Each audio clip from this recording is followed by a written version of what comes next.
Every raka is different. And every waka is different. And it'll connect you into your reo, into your marae life, into community. I'm really excited for those young men that are going to be able to man this. Tino taonga te ki ake I tō pepeha. Engari ko te tino taonga o te pepeha, ko te kite, ko te pātu ki e rā momo tūtohu whenua tō waka tō whare rānei. And so I feel it's going to be reinforcing our identity, that we have a waka that we can not only touch but also use.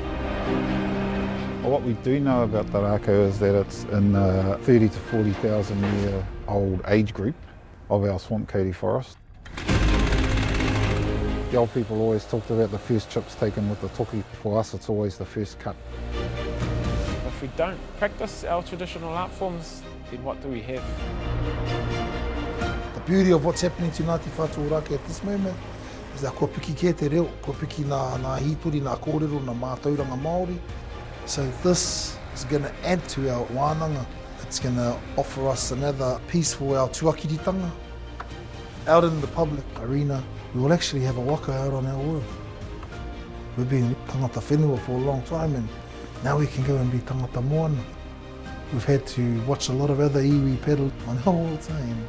Now we get to reinvest time and purpose into waka life.